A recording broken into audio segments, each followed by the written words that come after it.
নমস্কার, সুস্বাগতম। Welcome to my channel be good and do good. বাংলাদেশের প্রধানমন্ত্রী শেখ হাসিনা বর্তমানে তিনি এখন ভারতে আশ্রয় করছেন এবং এই অবস্থাতে তিনি গতকাল যে 25শে ডিসেম্বর অর্থাৎ বড়দিন ছিল, সেই বড়দিনের বার্তা দিতে গিয়ে একটা কথা বলেছেন। তিনি বলেছেন যে বাংলাদেশে সংখ্যালঘুদের উপরে অর্থাৎ হিন্দু, খ্রিস্টান, বৌদ্ধ তাদের উপরে নির্যাতন চলছে, এটা পরিষ্কার করে বলেছেন। এই বার্তা তিনি দিচ্ছেন নিয়মিত, বিভিন্ন সময়ে আমরা দেখতে পাচ্ছি শেখ হাসিনা বার্তা দিচ্ছেন। সেই বার্তা ইউনূস তথা সারা পৃথিবী তথা বাংলাদেশের সাধারণ মানুষের কাছে পৌঁছাচ্ছে এবং এই বার্তা দেওয়ার মাধ্যমে শেখ হাসিনা সবার কাছে এই বার্তা দিতে চাইছেন যে তিনি এখনো সক্রিয় রয়েছেন, অর্থাৎ রাজনীতিতে ফিরে আসার সম্পূর্ণ ইচ্ছা এবং সম্ভাবনা তার কাছে আছে বলেই তিনি মনে করেন। তাহলে তিনি এই যে সম্ভাবনা কিভাবে দেখতে পাচ্ছেন? ভারতের সমর্থনে নাকি অন্য কোনো কারণ সেখানে আছে? অবশ্যই একটা গভীর কারণ আছে, নইলে যখন শেখ হাসিনার পুত্র সজীব ওয়াজেদ জয় বলেছিলেন যে মা আর এই রাজনীতিতে ফিরে আসবে না, তারপরেও শেখ হাসিনা আবার রাজনীতিতে ফিরে আসার জন্য এরকম অ্যাক্টিভ প্রতিক্রিয়া দিচ্ছেন। তো সেক্ষেত্রে একটা নতুন বার্তা অবশ্যই যাচ্ছে যে শেখ হাসিনা আবার বাংলাদেশে গিয়ে রাজনীতি করার জন্য, ক্ষমতায় যাওয়ার জন্য সম্পূর্ণভাবে প্রস্তুত আছে এবং সেই যে প্রক্রিয়া, তার জন্য বড় কোনো শক্তি তার সমর্থনে দাঁড়িয়ে আছে। এর মতো অবস্থায় যখন এইসব চলছে, আপনারা দেখেছেন গত 4-5 দিন আগে ইউনূস সরকার আবার ভারতকে বলেছে যে আমাদের কিছু চাল দিন। কিছু চাল মানে একটা দেশের জন্য 50,000 মেট্রিক টন চাল চেয়েছে। তা এত চাল আবার এই ভারতের কাছে চাইতে হচ্ছে কেন?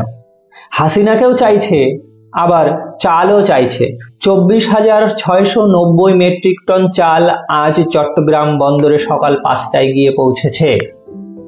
বুঝুন, তা বাংলাদেশ ভারতের সঙ্গে বিরোধিতাও করবে, আবার চালও চাইবে। বাংলাদেশের এক শ্রেণীর মানুষ রয়েছে, তাদের আবেগকে এখানে কি ইউনূস আঘাত করছে না? অর্থাৎ এক শ্রেণীর মানুষ চিৎকার করছে, চেঁচামেচি করছে, আর তাদের মধ্যে আবার শিক্ষিত মানুষও রয়েছে যে আমরা বাংলাদেশের মানুষ, আমরা বাংলাদেশের সেনাবাহিনী কলকাতাও দখল করে নিতে পারি, 7 সিস্টার কাট করে দিতে পারি। এই ধরনের যখন উস্কানিমূলক কথাবার্তা চলছে, তার মধ্যেই ইউনূস সরকার সেই আবেগকে গুরুত্ব না দিয়ে আবার ভারতের কাছ থেকে 50,000 মেট্রিক টন চাল চাইছে। ভারত তাদের ডাকে সাড়া দিয়েছে, চাল পাঠাচ্ছে, সেই সাথে সাথে আবার ফেরত পাঠাচ্ছে 12 জন বাংলাদেশি জেলেকে।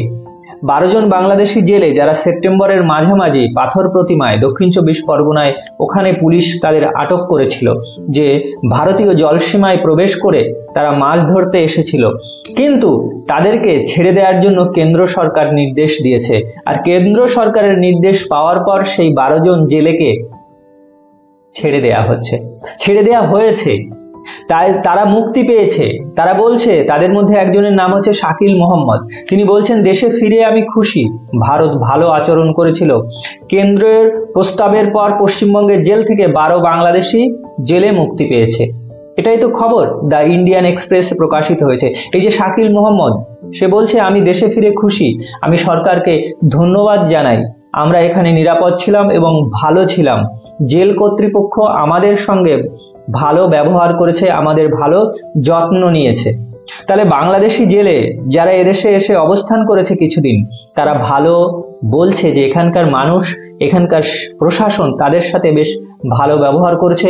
এবং শেষে এই শাকিল মোহাম্মদ বলছে এবার ভারতীয় জেলেদেরও মুক্তি দেওয়া হোক, অর্থাৎ অক্টোবর মাসে, সেপ্টেম্বর নয়, অক্টোবর মাসে কতজন ভারতীয় জেলে তারাও এরকম মাছ ধরতে গিয়ে ওই জলসীমায় প্রবেশ করেছিল, বাংলাদেশের জলসীমায়, তারপর তাদেরকে আটক করা হয়েছে, তাদেরকে জেলে রাখা হয়েছে, তাদেরকেও ছেড়ে দেওয়া উচিত, সেই কথা বলেছে শাকিল মোহাম্মদ।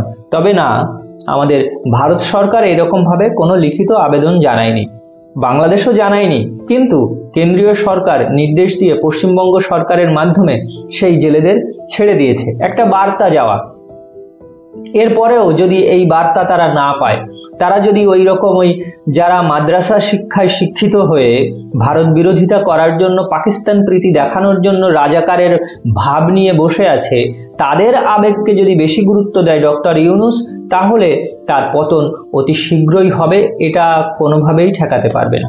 আপনারা জানেন 17 জন অবৈধ বাংলাদেশি অভিবাসীকে মহারাষ্ট্রে আটক করা হয়েছে, আজকে প্রকাশ পেয়েছে ইন্ডিয়া টুডেতে। 17 জন বাংলাদেশিকে আটক করেছে মহারাষ্ট্রে। আচ্ছা, বাংলাদেশ থেকে এরা কেন ভারতে আসছে? ভারত তো পছন্দ নয় তাদের, বাংলাদেশের তো পছন্দ নয়। তাহলে দেখুন, বাংলাদেশের সীমা পেরিয়ে, সেই হাজার হাজার কিলোমিটার পেরিয়ে ভারতের সম্পূর্ণ পশ্চিমে চলে যাচ্ছে, আর সেখানে মহারাষ্ট্রে গিয়ে বাস করছে অভিবাসী, তারা এখানে বসবাস করছে, অনেকেই আছে আধার কার্ড বানিয়ে ফেলেছে। তাহলে কেন তারা আসছে? কারণ এখানে রোজগার অনেক সহজ। বাংলাদেশের এত জনসংখ্যা, রোজগার নেই, তাই তারা ভারতে আসছে রোজগার করতে। দুটো দেশের মধ্যে আলাদা সম্পর্ক। এক শ্রেণীর মানুষ আছে, তারা দুই দেশকে একদম স্বাভাবিক অবস্থায় দেখতে চায়, কিন্তু এক শ্রেণীর মানুষ আছে, তারা দুই দেশের মধ্যে ঝগড়া বাঁধাতে চায়। এই ঝগড়া বাঁধানোর কাজে উস্কানি দিচ্ছে ডক্টর মোহাম্মদ ইউনূস, আর এই কারণে ডক্টর মোহাম্মদ ইউনূস বেশি দিন টিকতে পারবে না। বাংলাদেশ মানে ইউনূসের আমলে বাংলাদেশ পাকিস্তান প্রীতি দেখাচ্ছে, পাকিস্তান থেকে জাহাজ আসছে, কিন্তু তবুও তাদের খিদে মিটছে না, তাই ভারতের থেকেই চাল নিতে হচ্ছে। আপনি কি মনে করেন এই যে পরিস্থিতি চলছে, এই পরিস্থিতির মধ্যে ইউনূস আর কতদিন টিকতে পারবে?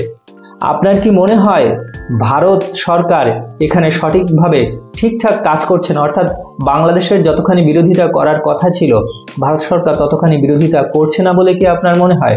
লিখে জানান কমেন্ট বক্সে। ভালো থাকুন, সুস্থ থাকুন। জয় হিন্দ, বন্দে মাতরম।